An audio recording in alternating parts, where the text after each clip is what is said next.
പ്രകടിപ്പിച്ച ഒരു പിന്തുണ ഉണ്ടല്ലോ ഇപ്പോൾ ഈ ഉത്സവം ശേഷം, അതിനെ എങ്ങനെ ഈ മുന്നോട്ട് കൊണ്ടുപോകുന്നത്? ഞങ്ങൾ നേരത്തെ ഈ കാര്യം വിശദീകരിച്ചതാണല്ലോ. കേരളത്തിൻ്റെ ഭാവി നിർണയിക്കുന്നതിൽ ഒരു മൂന്നാം ഘട്ടത്തിലേക്കുള്ള ഇടതുപക്ഷ ജനാധിപത്യ മുന്നണി ഗവൺമെൻറ്റിൻ്റെ പ്രവേശനം, അതിന് കേരളം ഒരുങ്ങുന്നു. എല്ലാ വിഭാഗം ജനങ്ങളുടെയും നല്ല പിന്തുണയോടുകൂടിയാണ് ആ മുന്നേറ്റം ഉണ്ടാവുന്നത് എന്നതിൻ്റെ തെളിവാണ് ഇതെല്ലാം തന്നെ. ഏതെങ്കിലും ഒന്നു മാത്രമല്ല, ഇതെല്ലാം.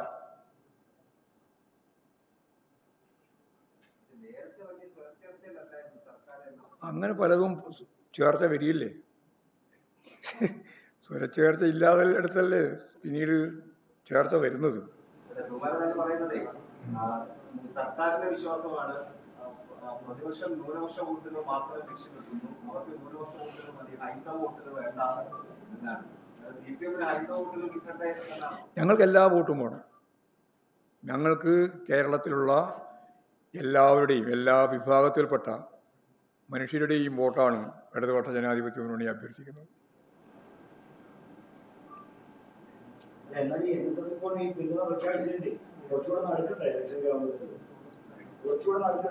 അല്ല, ആരെങ്കിലും വിചാരിച്ച് അടുക്കുകയോ വിചാരിച്ചാൽ അടുക്കാതിരിക്കുകയോ ചെയ്യുന്നതല്ലല്ലോ. അതതിൻ്റെ സ്വാഭാവിക പ്രക്രിയയാണ്. കേരളത്തിലെ ഇടതുപക്ഷ ജനാധിപത്യ മുന്നണി ഗവൺമെൻറ് എടുത്തുകൊണ്ടിരിക്കുന്ന ഓരോ തരത്തിലുമുള്ള നിലപാടുകളോടുള്ള ജനങ്ങളുടെ കൃത്യമായ കൂറ് പ്രഖ്യാപനമാണ് നടന്നുകൊണ്ടിരിക്കുന്നത്. ഏതെങ്കിലും ഒരു വിഭാഗം മാത്രം, എല്ലാം.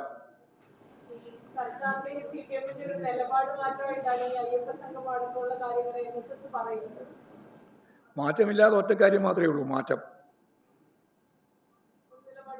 അതാ ഞാൻ പറഞ്ഞത്.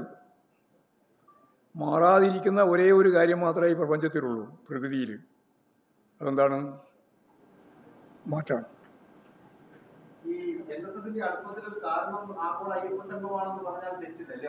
അത് നിങ്ങൾക്ക് ഓരോരാൾക്കും വ്യാഖ്യാനിക്കാം, വിശദീകരിക്കുകയും ചെയ്യും. ഞാനതിലൊന്നും കിടക്കേണ്ട കാര്യമില്ല. അതുണ്ട്. അത് ഞാൻ നേരത്തെ പറഞ്ഞു.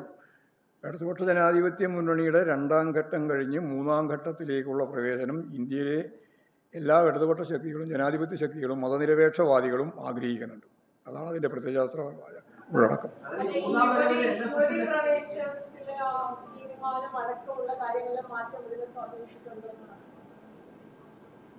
അല്ല, ഞാൻ പറഞ്ഞില്ല, എല്ലാം മാറിക്കൊണ്ടിരിക്കുകയല്ലേ. മാറാതിരിക്കുന്നത് മാറ്റം മാത്രമാണെന്ന് പറഞ്ഞു വെച്ചല്ലോ. അതിൻ്റെ മേലെ ആവശ്യമുള്ള അതൊരു ചർച്ചയിലേക്ക് ഇപ്പോൾ പോകേണ്ടിയില്ല. അതിൻ്റെ മേലെ ഉള്ള ചർച്ച ഉദ്ദേശിക്കുന്നില്ല. നിങ്ങൾ കുറേ പത്രസമ്മേളനം ഇപ്പോൾ എന്നോട് തന്നെ ചോദിച്ചല്ലോ, ഞാൻ പറഞ്ഞില്ലല്ലോ. ഞാനത് ആദ്യമേ പറഞ്ഞു വെച്ച ഒരു കാര്യമുണ്ട്. കഴിഞ്ഞുപോയ കാര്യങ്ങളെ ഇപ്പോൾ പോസ്റ്റ്മോർട്ടത്തിനില്ല, എന്നാൽ അതെല്ലാം അടഞ്ഞ അധ്യായമാണ് എന്ന് കരുതുകയും വേണ്ട. അതാണ് ഞാൻ പറഞ്ഞു വെച്ചത്. ഈ 87-ലെ തെരഞ്ഞെടുപ്പിൽ നമ്മൾ ഭൂരിപക്ഷ സമുദായത്തെ പിന്തുണച്ച് അധികാരത്തിൽ വന്ന വിമർശനമുണ്ട്. അതുപോലൊരു പരീക്ഷണമാണ്. ഇത് പരീക്ഷണമല്ലാണ്. ഇത് ഒരു പുതിയ കേരളം സൃഷ്ടിക്കാനാണ് കേരളത്തിലെ ഇടതുപക്ഷ ജനാധിപത്യ മുന്നണി ഗവൺമെൻറ് ശ്രമിച്ചുകൊണ്ടിരിക്കുന്നത്. ഒരു പുതിയ കേരളം. ആ പുതിയ കേരളം സൃഷ്ടിക്കുന്നതിന് വേണ്ടി കേരളത്തിലെ നാനാതുറകളിലുള്ള ജനവിഭാഗങ്ങളെ മുഴുവൻ ഒന്നിച്ചണിനിരത്താനാണ് ഉദ്ദേശിക്കുന്നത്. അതിൻ്റെ ഏറ്റവും പ്രധാനപ്പെട്ട കാര്യം കേരളത്തിൻ്റെ വികസനം തന്നെയായിരിക്കും. കേരള വികസനം. അത് എണ്ണി ജനങ്ങളോട് പറയാൻ കഴിയുന്ന ഒരു ഗവൺമെൻറ്റാണ് കേരളത്തിൽ ഈ 9.5 വർഷക്കാലം ഭരിച്ച ഇടതുപക്ഷ ജനാധിപത്യ മുന്നണി ഗവൺമെൻറ്. ഒരു ഗവൺമെൻറ്റിനും ഇതുപോലെ ഒന്ന് അവകാശപ്പെടാൻ ഇതിനു മുമ്പ് ഉള്ളത് സാധിച്ചിട്ടുമില്ല.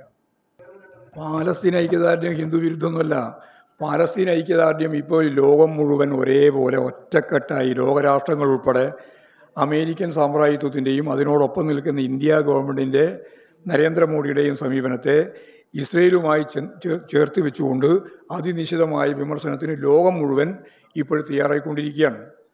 അപ്പോൾ ആ സന്ദർഭത്തിൽ പാലസ്തീൻ ഐക്യദാർഢ്യം ഉൾപ്പെടെയുള്ള കാര്യം മാത്രമല്ല, ഖത്തറിനെതിരായിട്ട് നടത്തിയിട്ടുള്ള ബോംബാക്രമണമുണ്ടല്ലോ ഇസ്രയേലിൻ്റെ, ആ പ്രശ്നം ഞങ്ങൾ സെപ്റ്റംബർ 15-ാം തീയതി സാമ്രാജ്യത്വ വിരുദ്ധ ദിനമായി ആചരിച്ചല്ലോ.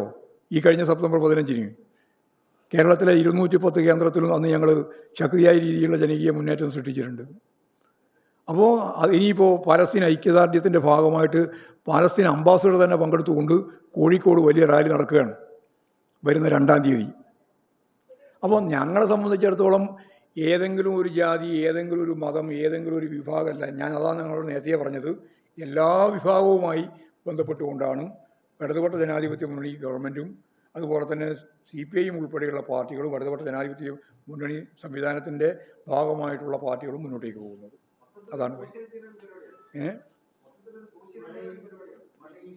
നിങ്ങൾക്ക് എന്ത് വേണമെങ്കിലും വിശകലനം ചെയ്യാം. ഞങ്ങളെ സംബന്ധിച്ചിടത്തോളം ഇതിൻ്റെ അകത്ത് വേറെ ഒരു പ്രശ്നമില്ല. ഒറ്റ പ്രശ്നമേ ഉള്ളൂ.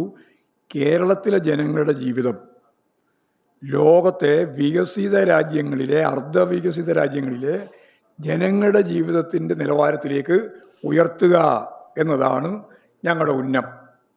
ആ ഉന്നത്തിന് വേണ്ടിയിട്ടാണ് ഞങ്ങൾ ഈ പ്രവർത്തനം മുഴുവൻ നവകേരളം എന്ന അർത്ഥത്തിൽ നടപ്പിലാക്കാൻ ഉദ്ദേശിക്കുന്നത്. അതാ കാര്യം.